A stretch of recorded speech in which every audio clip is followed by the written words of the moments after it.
नमस्कार दोस्तों, मैं सुरेंद्र कुमार भारत आपके सामने आपके अपने YouTube चैनल पॉलिटी लाइव में एक और नई सीरीज़ की शुरुआत करने जा रहा हूँ। जैसा कि पहले मैंने कहा था कि हम बहुत जल्दी वनडे जो एग्ज़ाम है उनके लिए जो पॉलिटिकल साइंस है या इंडियन जो कॉन्स्टिट्यूशन है उसके एक सीरीज़ लेकर आएंगे और उसकी शुरुआत आज हम करने जा रहे हैं। हम शुरुआत करेंगे भारतीय संविधान के बारे में, उसकी मेकिंग प्रोसेस से कि जो भारतीय संविधान था उसकी संरचना कैसे हुई, उसे बनाया कैसे गया या किन किन प्रोसेस के थ्रू जो भारतीय संविधान था वो बनाया गया। उसके बाद में हम डिस्कस करेंगे प्रिम्बल की, फिर हम बात करेंगे फंडामेंटल राइट्स की, fundamental duties, parliament, Lok Sabha, Rajya Sabha, president, vice president, PM, cabinet, Panchayati Raj, इसके साथ साथ लोकपाल और इंडियन जो कॉन्स्टिट्यूशन है उसके इम्पॉर्टेंट जो कॉन्स्टिट्यूशन अमेंडमेंट हुए उनके बारे में बात करेंगे। कुछ इम्पॉर्टेंट जो आर्टिकल्स हैं उनके बारे में बात करेंगे। तो जो ये सीरीज़ मैं शुरू कर रहा हूँ, मैं उम्मीद करूँगा आप लोगों से कि आप लोगों को ये पसंद आएगी और आप लोग इस सीरीज़ को स्पेशली उन लोगों तक पहुंचाने की कोशिश करेंगे जो लोग वनडे एग्ज़ाम की तैयारी कर रहे हैं। अगर मैं बात करूं इसके लेवल की, ये पॉलिटिकल साइंस के जो वीडियोस मैं डालूंगा या इंडियन कॉन्स्टिट्यूशन के रिगार्डिंग, उनका लेवल जो होगा मैं काफ़ी हाई रखने की कोशिश करूंगा और अच्छे से अच्छा कंटेंट आप लोगों तक पहुंचाने की कोशिश करूंगा, ताकि चाहे वो स्टेट पीसीएस का एग्ज़ाम हो, चाहे यूपीएससी की बात करूं, मैं उसके प्रीलिम्स की बात करूं, या फिर हम एस्टेट की बात करें, या हम सीटेट की बात करें, या हम केवीएस की बात करें, तो कोई भी जो वनडे एग्ज़ाम है उसमें जो क्वेश्चन होंगे पॉलिटी के रिगार्डिंग वो इससे बाहर नहीं जाने वाले। ये आप मान के चलें कि जो भी क्वेश्चन होंगे, मेरी जो वीडियो लेक्चर होंगे उनसे बाहर नहीं आने वाले। तो आज ज़्यादा देरी ना करते हुए शुरुआत करते हैं भारतीय जो मेकिंग प्रोसेस है कॉन्स्टिट्यूशन की, उसकी फर्स्ट वीडियो की। सबसे पहले हम यहाँ बात कर लेते हैं कि कॉन्स्टिट्यूशन या संविधान होता क्या है। What do you mean by constitution और संविधान। अब देखिए, संविधान, मैं शब्द की बात करूं तो संविधान जो शब्द है वो लैटिन भाषा से या रोमन भाषा से लिया गया है, या एक अगर हम इसके बहुत लिटिल मीनिंग की बात करें तो यह जो शब्द है उसकी उत्पत्ति लैटिन या रोमन भाषा के शब्द कॉन्स्टिट्यूअर से हुई है, और जो कॉन्स्टिट्यूअर है उसका जो अर्थ होता है वो होता है बनावट या लोगों के द्वारा बनाए गए नियम। मीन्स सीधी सीधी बात यहाँ ये बनती है कि कॉन्स्टिट्यूशन है उसे संविधान कहा जाता है, जो कि लैटिन भाषा का शब्द है, और लैटिन भाषा में जब इसके अर्थ की बात की जाती है, इसके अर्थ को फाइंड आउट किया जाता है, तो उसे बनावट या लोगों के द्वारा बनाया गया नियमों का समूह जो है वही संविधान कहलाता है। अगर मैं कॉन्स्टिट्यूशन को एक लाइन में डिफाइन करने की बात करूं, या ये मैं कहूं कि हम संविधान को एक लाइन में समअप करें, फिनिश करें, तो संविधान एक कानूनी प्रलेख जिसमें किसी भी देश की समस्त शासन व्यवस्था का उल्लेख किया जाता है। मीन्स संविधान जो है वो एक ऐसा प्रलेख है या एक ऐसा दस्तावेज है। दस्तावेज होता है एक अधिकार पत्र एक तरीके का, या एक ऐसी चिट्ठी है, एक ऐसा पेज है जिसमें किसी भी देश की, मीन्स किसी भी कंट्री की जो शासन व्यवस्था है उसके बारे में टोटली क्या किया जाता है, उल्लेख किया जाता है, लिखा जाता है। तो इसके अकॉर्डिंग अगर हम बात करें तो संविधान नियमों का एक समूह होता है, एक ग्रुप ऑफ रूल्स होते हैं, और ये ग्रुप ऑफ रूल्स के अकॉर्डिंग ही, इन्हीं नियमों के अनुसार ही एक देश के अंदर जो उसकी शासन व्यवस्था होती है उसे चलाने का काम किया जाता है गवर्नमेंट के द्वारा। अब देखिए नेक्स्ट अगर हम बात करें, कॉन्स्टिट्यूशन को किसी भी देश की मूल विधि भी कहा जाता है। अब ये कहता है कि जो संविधान होता है वो किसी भी कंट्री की, किसी भी स्टेट की क्या होती है, मूल होता है, बेसिक। और विधि का मतलब होता है एक तरीके से नियम या रूल्स। कि जो संविधान होता है वो किसी भी देश की मूल विधि होता है, यानी देश का जो शासन होता है उसे चलाने के लिए जिन बहुत ही आवश्यक नियमों की जरूरत होती है उन सभी नियमों को मूल विधि कहा जाता है। मान लीजिए अगर मैं एग्जाम्पल की बात करूं कि हम किसी घर की बात करें कि इस घर में 5 पर्सन रहते हैं और इन्हीं 5 पर्सन के बीच कुछ नियमों को लेकर समझौता हुआ है। और वो नियम ये है कि सुबह कितने बजे उठना है, खाना कितने बजे खाना है, ब्रेकफास्ट कितने बजे होगा, दोपहर का लंच कितने बजे होगा, नाइट का डिनर कितने बजे होगा और किसको क्या काम दिया जाएगा। अब इसको लेकर जो बेसिक नियम बने इन 5 लोगों के लिए उन्हें क्या कहा गया, उस घर की मूल विधि कहा गया। उसी तरीके से एक देश में, एक स्टेट में, चाहे हम भारत की बात करें तो वहाँ के प्रशासन को चलाने के लिए, वहाँ की सरकार को चलाने के लिए या वहाँ कानून व्यवस्था को अच्छी बनाए रखने के लिए जिन बेसिक नियमों की जरूरत होती है उन्हीं नियमों को मूल विधि कहा जाता है। अब देखिए हम बात कर लेते हैं कि अगर हम पूरे वर्ल्ड की बात करें तो सबसे पहले ओल्ड की बात करें या ओल्डेस्ट की बात करूं मैं यहाँ पे, कि सबसे पहले हमें संविधान के बारे में पता कहाँ से चला, तो एक बेबीलोनिया हमुराबी संहिता थी, एक बुक है ये। और इस बुक में पहली बार कहीं जिक्र दिखाई दिया, पहली बार पता चला कि संविधान नाम की कोई चीज होती है, संविधान कुछ होता है, उसका जिक्र किया गया। और अगर मैं बात करूं न्यू सोर्स ऑफ कॉन्स्टिट्यूशन की, ये तो था ओल्ड सोर्स, ठीक है। और अगर बात करें न्यू सोर्सेस की, तो न्यू सोर्स है वो हमें मिलता है दैट इज यूएसए। यूएसए का जो रिटन संविधान था वो पूरी दुनिया का फर्स्ट रिटन कॉन्स्टिट्यूशन था, पहला लिखित संविधान था पूरी दुनिया का। और जिसे बना लिया गया कब, 4 मार्च 1789 को, 4 मार्च 1789 को इसे बना लिया गया। और इसके बाद जितने भी संविधान बने, मीन्स की जो यूएसए है उसके बाद में जितने भी संविधानों को बनाया गया, फॉर्मेट किया गया उनको, या उनकी फॉर्मेशन की गई, कहीं ना कहीं उन्होंने प्रेरणा ली, कहीं ना कहीं उन्होंने कॉपी करने की कोशिश की, या कहीं ना कहीं यूएसए का जो कॉन्स्टिट्यूशन था उसके कुछ शब्दों को एज इट इज कॉपी करने की कोशिश की गई। तो ये कुछ इंपॉर्टेंट फैक्ट थे कॉन्स्टिट्यूशन के बारे में कि ओल्डेस्ट या उसका न्यू जो सोर्स है वो क्या है। आज अब हम बात कर लेते हैं कि जो इंडियन कॉन्स्टिट्यूशन है, भारतीय जो संविधान है, उसकी शुरुआत कब हुई, कैसे हुई, या कब हमें भारतीय संविधान के बारे में पहले दर्शन दिखाई दिए। तो अगर मैं बात करूं भारत की, तो लगभग ऐसा कहा जाता है कि इंग्लैंड से जब ब्रिटिशर या इंग्लैंड के लोग जब इंडिया में आए तो उनके आने के बाद में हुआ ये कि जो कॉन्स्टिट्यूशन था उसकी शुरुआत दिखाई दी। अब देखिए पहला कौन आया, दूसरा कौन आया, थोड़ा सा उनके बारे में चर्चा कर लेते हैं। देखिए हुआ ये कि 1591 में, कब, 1591 में इंग्लैंड का एक व्यक्ति था रोल्फ पिंच।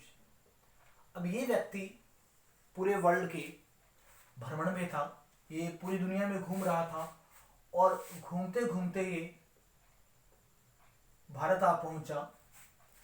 जब ये भारत आया तो भारत में इसने क्या किया, उस टाइम जब ये आया तो उस टाइम भारत में शासन कर रहा था अकबर। जब जिन जिन देशों में ये घूमा, जिन जिन देशों में रॉल्फ फिंच गया, उन देशों में उसने बहुत सारे राजाओं को देखा। और उसने जब अकबर को देखा, या भारत के अकबर को जब उसने देखा, तो उसने कंपेयर किया उन सब राजाओं के साथ, किसको? अकबर को। और उसे लगा कि अकबर से अमीर कोई भी नहीं है, क्योंकि अकबर की जो शान शौकत थी, इसके दरबार की जो इलस्ट्रेशन थी, सजावट थी, इसके साथ साथ अकबर के अगर कपड़ों की बात की जाए या उसकी फूड हैबिट की बात की जाए, तो वो उनमें कहीं ना कहीं दूसरे राजाओं से बहुत ज़्यादा रिच था। अब क्या हुआ, जो रॉल्फ फिंच था,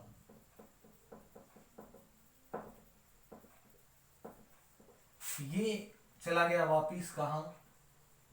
इंग्लैंड। अब इंग्लैंड जाके इससे रहा नहीं गया, और इसने क्या किया, इंग्लैंड में वो सारी बातें बता दी जो इसने देखी। इसने कहा कि पूरी दुनिया में मैं घूमा, और उनमें से एक देश ऐसा था जिसका नाम भारत था, वहाँ मैं गया, और वहाँ मैंने जब देखा तो वहाँ जो चीज़ें बहुत ज़्यादा प्रीसियस हैं, जो चीज़ें बहुत ज़्यादा महंगी हैं, उन चीज़ों की लोगों को कुछ कदर नहीं है। जो चीज़ें ऐसे ही बाज़ार में घूम रही है बहुत औने पौने दामों पे या बहुत सस्ते दामों पे। अगर हम इंडिया के साथ, या अगर उसने कहा कि अगर हम इस भारत देश के साथ क्या कर लें, ट्रेड कर लें, व्यापार कर लें, तो हमें बहुत ज़्यादा बेनिफिट होगा, बहुत अच्छा हमें प्रॉफिट मिल सकता है। तो अब इस बात को लेकर, ट्रेड को लेकर, व्यापार को लेकर, जो ब्रिटिशर थे उनके माइंड में बात आने लगी कि क्यों ना हम व्यापारियों का एक ग्रुप बनाएं। सो इसी पर्पस के लिए दिसंबर 31 1600 इस तारीख को क्या हुआ, इंग्लैंड के लगभग 100 जो व्यापारी थे वो इकट्ठे हुए, और इकट्ठे होकर इन 100 व्यापारियों ने क्या किया, ईस्ट इंडिया जो कंपनी थी, कौन सी? ईस्ट इंडिया कंपनी, इसकी इन्होंने स्थापना कर डाली। अब ये स्थापना की गई तो इसके बाद इनके दिमाग में एक बात आई कि हम व्यापार करने तो जाएंगे, पर उसके लिए हमारे पास अधिकार पत्र का होना जरूरी है, चार्टर पे साइन होना जरूरी है। तो ये ईस्ट इंडिया कंपनी के जो लोग थे वो गए इंग्लैंड की महारानी के पास, और उस टाइम जो महारानी थी वो थी एलिजाबेथ प्रथम।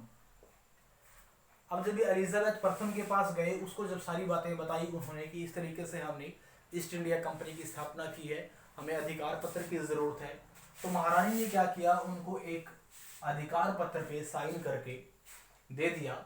और इस अधिकार पत्र में कहा गया कि ये जो ग्रुप है इसे मैं अगले 15 सालों के लिए ये शक्तियां प्रदान करती हूँ या पावर देती हूँ कि ये ग्रुप अगले 15 सालों में कहाँ पे, एशिया और अफ्रीकन जो कंट्रीज हैं उनमें व्यापार करेगा, ट्रेड करेगा। अब देखिए, जब इन 15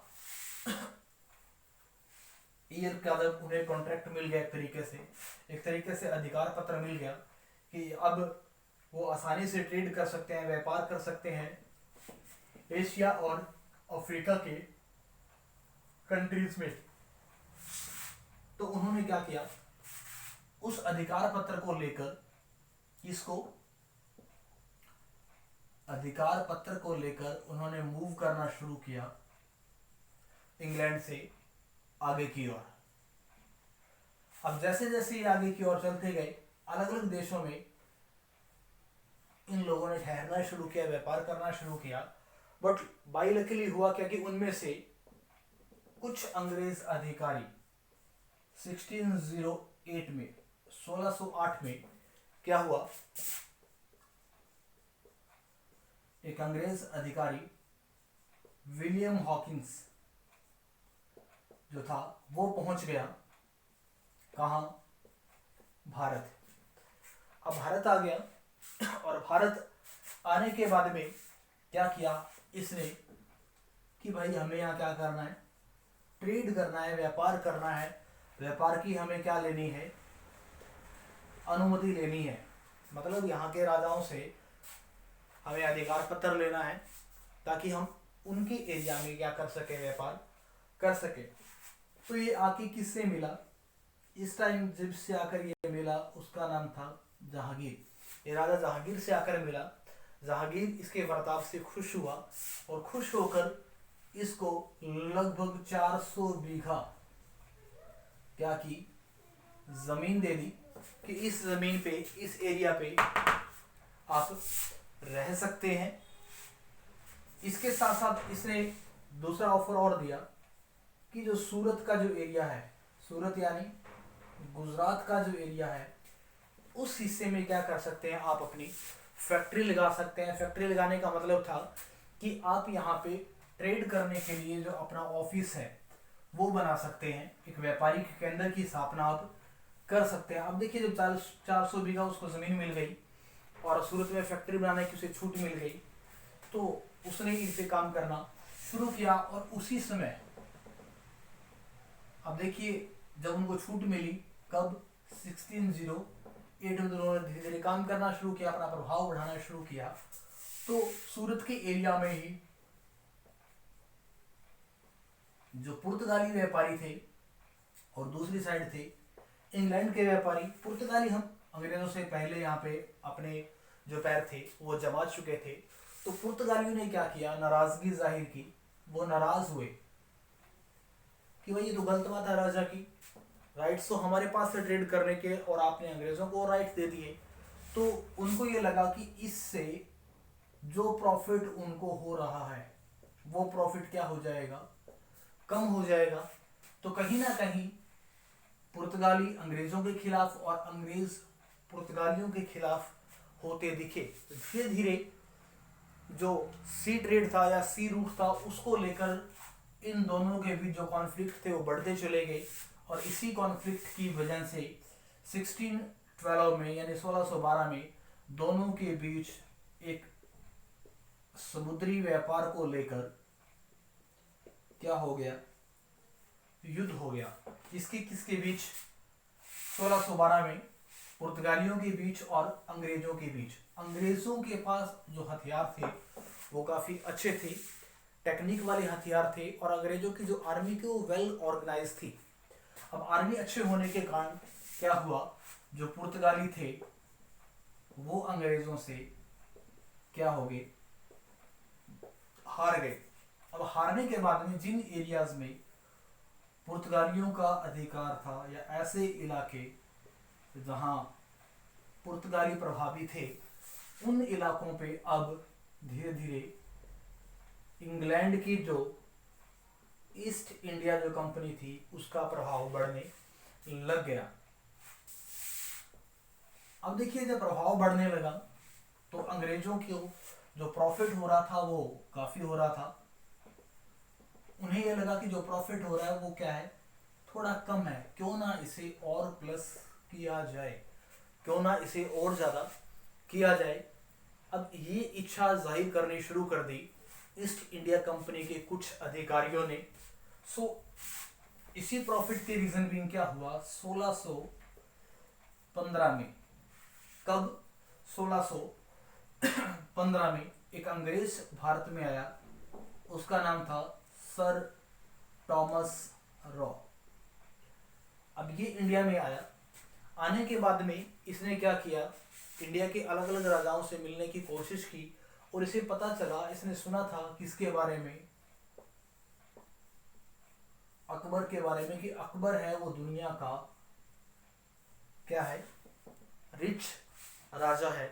तो इसके माइंड में एक बात आई कि और राजाओं से क्या मिलना, मैं क्यों ना अकबर से ही मिलूं जो दुनिया का सबसे अमीर राजा है। और अगर इससे मुझे व्यापार के लिए छूट मिल गई, अगर अकबर ने हाँ भर दी कि भाई तू इंडिया में व्यापार कर सकता है, तो बहुत बड़ा प्रॉफिट होगा ईस्ट इंडिया कंपनी के लिए। अब देखिए इसने अकबर से मिलने की कोशिश करना शुरू की। सॉरी, अकबर की जगह उस टाइम जहांगीर था, जहांगीर से मिलने की कोशिश की। और इसी कोशिश में टॉमस जोरो था वो चला गया अजमेर, अजमेर शरीफ जहांगीर के पीछे पीछे। और यहाँ जाके जहांगीर से इसकी मुलाकात हुई अकबर के किले में। अकबर के किले को इसे मैगजीन का किला भी कहा जाता है। इसमें मुलाकात की किसने? सर टॉमस रो ने। 1615 में कौन आया? सर टॉमस रो आया। किससे मिला? जहांगीर से मिला। कहाँ मिला? अजमेर में मिला। अजमेर में भी किस किले में? अकबर के किले में। और अकबर के किले को और क्या कहा जाता है? मैगजीन का किला भी इसको कहा जाता है। अब कई बार डेट पूछ ली जाती है, तो कब? 10 जनवरी 1616 को इसकी मुलाकात हुई टॉमस रो की जहांगीर से। और अब देखिए, जब जहांगीर से इसकी मुलाकात हुई तो जहांगीर के साथ इसके जो विचार थे वो काफी मिले। और इसी रीजन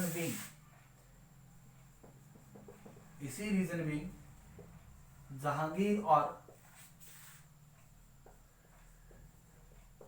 टॉमस रो थे, उन्होंने एक दूसरे को प्रभावित किया। और इसी रीजन भी जो टॉमस रो था उसने जहांगीर के दरबार में लगभग 3 सालों तक वो इसके दरबार में रहा। और इन्हीं 3 सालों में इसने क्या किया? जहांगीर को क्या कर दिया? खुश कर दिया। कुछ गिफ्ट दिए, कुछ स्पेशल इसको जो इम्पोर्टेंट वाइन्स थी वो दी, कुछ खास तरीके के जो दूसरे गिफ्ट थे वो दिए गए। तो जहांगीर था वो खुश हो गया। जहांगीर ने स्माइल करना शुरू कर दिया। और इसी स्माइल का फायदा उठाया टॉमस रो ने। और जहांगीर ने ट्रेड के लिए, व्यापार के लिए टॉमस रो को क्या बोल दिया?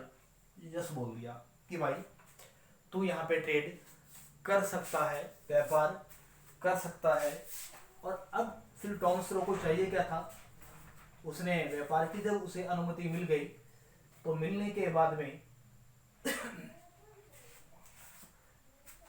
अब टॉमस रो ने काम करना शुरू कर दिया। और टॉमस रो ने क्या किया? सबसे पहले कुछ फैक्ट्रियों की स्थापना की। उसने आगरा, बड़ौच और अहमदाबाद, इन एरियाज में क्या करना शुरू किया? अपनी फैक्ट्री स्थापित करना शुरू की। और फैक्ट्री स्थापित जब हो गई तो धीरे धीरे प्रॉफिट और होता चला गया। और जब प्रॉफिट ज़्यादा होता चला गया तो उनको ये लगा कि हमें इंडिया में कुछ और फैक्ट्री बनाने की कोशिश करनी चाहिए, हमें कुछ और फैक्ट्रीज लगानी चाहिए। तो जब प्रॉफिट होगा तो कोशिश क्या होगी कि ट्रेड को और बढ़ाने की। इसीलिए हुआ क्या? 1639 में अंग्रेजों ने क्या किया? एक जमीन का टुकड़ा जो था उन्होंने जमीन खरीदी। और जो जमीन खरीदी गई वहां उन्होंने क्या किया? मद्रास नाम का जो शहर था, मद्रास नाम की जो फैक्ट्री थी उसको उन्होंने बसा लिया। मद्रास से जो सी एरिया था, जो समुद्री एरिया था, वो नज़दीक पड़ता था। धीरे धीरे अंग्रेज़ों ने इस तरीके से वो पावरफुल होते चले गए और इंडिया में वो राजाओं के क्लोज होते चले गए। जब अंग्रेज़ों ने भारतीय राजाओं के क्लोज होने की कोशिश की तो उन्हें एक चीज़ यहाँ समझ में आ गई कि भारत में फूट डालो और क्या करो? राज करो।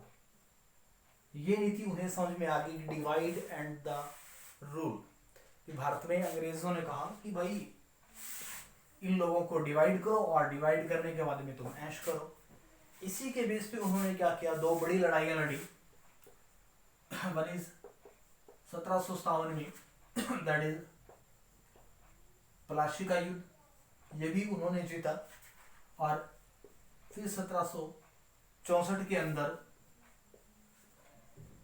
बक्सर का युद्ध। ये दोनों युद्ध जीते और दोनों युद्ध जीतने के बाद में जो बंगाल का जो एरिया था उस एरिया पे पूरे तरीके से अंग्रेजों का अधिकार हो गया और अधिकार होने के बाद में अंग्रेजों ने इन एरियाज में एक शासक के रूप में अपने आप को स्थापित करने की जो मनोकामना थी वो पूरी कर ली। वो इस एरिया के मालिक बन बैठे और धीरे धीरे करके उन्होंने क्या किया, अपने अंडर पूरे इंडिया को वो लेते चले गए।